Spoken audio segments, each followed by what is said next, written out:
The question is that the motion be agreed to. I call Stuart Nash. Thank you very much, Mr Speaker. Mr Speaker, like every tax bill, Labor will support this through to Select Committee. But yet again, Mr Speaker, we have another bill in the House. We're amending the Income Tax Act, the Tax Administration Act and the Student Loan Scheme Act. This is about the 4th, 5th, 6th bill this year we've had on this, and I just would like to request the Minister that perhaps you just get it all right in one bill, put it together so we can actually do it at the same time. Mr Speaker, we on the Labor Party are all for making tax easier. There is absolutely no doubt about that. But there is a great saying that imitation is the highest form of flattery. And Mr Speaker, this government had been in power for 7 or 8 long years, hadn't even addressed this issue at all until one pivotal moment. Mr Speaker, what happened, what that moment was Labor introduced a tax policy to make provisional tax easier, or certainly to make it easier for small to medium businesses not having to pay provisional tax. What the government did is said, what a fantastic idea, let's adopt that. And I'm pleased they have, from an SME's perspective, because doing business in this country has to be easier, but I just wish that the Minister would give a little bit of credit where credit is due.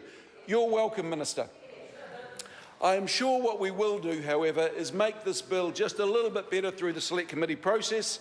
And what I do urge is those who are listening, those who are involved in the tax business, whether you're lawyers, accountants, financial advisors, I urge you to submit on this bill so we can actually adopt the best practices out of the Labor policy and put it in this legislation. There is something called the accounting income method, which is the pay-as-you-go.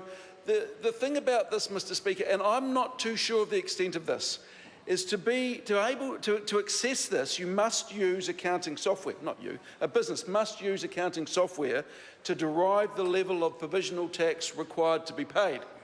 Now, I will signal here my slight concern about this because it just appears to me that those good hard-working Kiwis that sit down at the kitchen table at the end of the day, who undertake their tax return the way that's been done for a long, long time, may well be disadvantaged. Now, I'm unsure what the extent of that problem might be. I don't know how many of the SME businesses that operate in New Zealand are actually on accounting software and how many do it the old-fashioned way. But what we do need to do is understand the extent of that problem, and if there is a solution, then let's see if we can find it. The other question for the Minister is why wait until April 2018 to implement this? Why not do this next year? Certainly it doesn't take that long to put these provisions in place. I would have thought the vast majority of small to medium businesses, which we all understand, and certainly those operating in an environment of uncertainty, we all understand they find provisional tax a little bit of an imposition. So let's get this sorted sooner rather than later.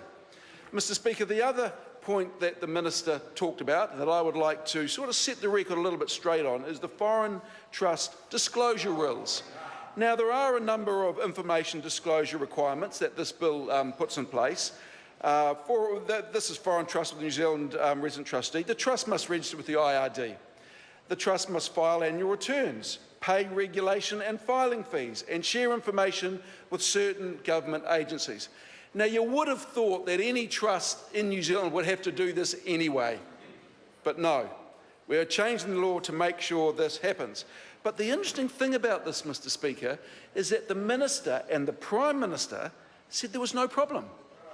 There was no problem. And then what happened is Grant Robertson and Andrew Little went on the offensive. And they explained the injustice about this. And what happened is the media understood it.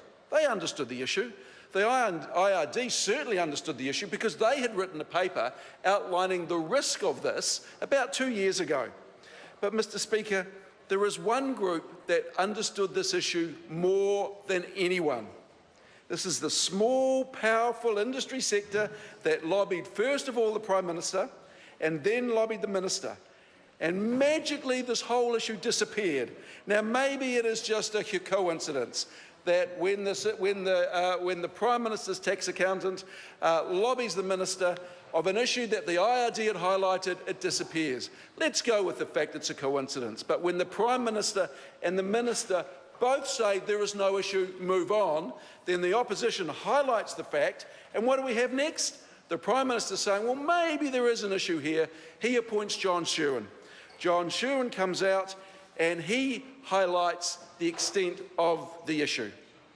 And we know it is an issue. And the interesting thing, Mr. Speaker, is the Minister said in his speech, we are doing this to preserve New Zealand's reputation. Well, I would argue, Mr. Speaker, that by not doing anything, we have tarnished New Zealand's reputation. And one of the few things that we have, one of our few global competitive advantages, is our reputation for honesty and integrity.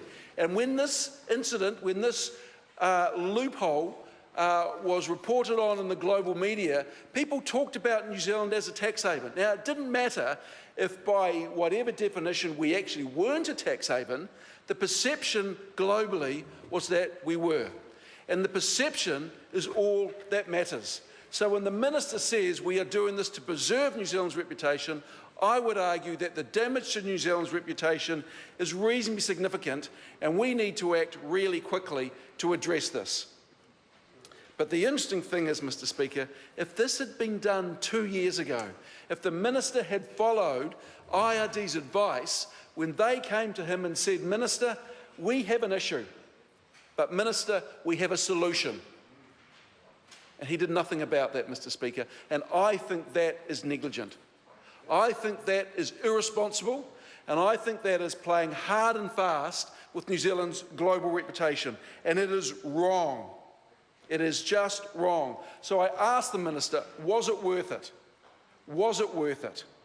So what we have now, Mr. Speaker, is a piece of legislation in front of the House, pushed to the very top of the order paper, so not under urgency, but as urgent as you can get without operating under urgency, when originally the Minister wasn't even interested.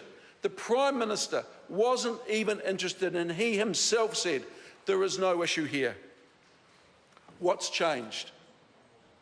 Well, if I was a cynic, I would say that the Prime Minister polled on this and New Zealanders understood the issue better than the Prime Minister, because I think the Prime Minister, after 8 long years, has actually lost touch with what good, hard-working Kiwis want. He used to have his finger on the pulse. He used to be very, very good at this.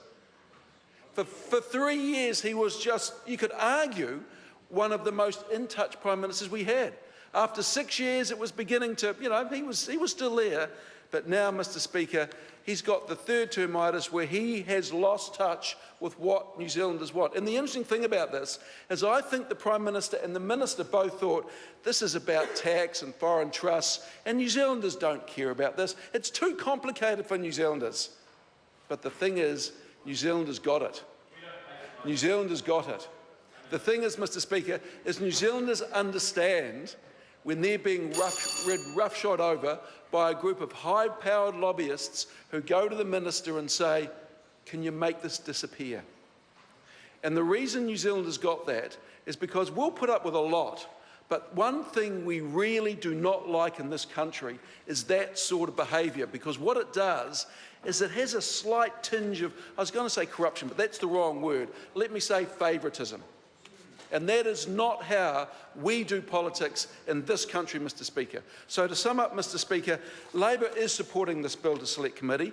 Of course, Labor wants to see the tax system made simpler for small to medium businesses. It's about time it's here, but we'll support it, and we will ensure this legislation is better when it comes back to this House than it is going into Select Committee. The second thing I would say, Mr. Speaker, in summing up, is after consultation, we will support, with reservations, the changes around the foreign trust disclosure, but this is too little, too late, Mr. Speaker. This is an issue that could be headed off at the pass, and I think the Minister not only dropped the ball, but has really, really missed the boat here. He played hard and fast with our global reputation, and it's simply not good enough, Mr. Speaker. Thank you very much.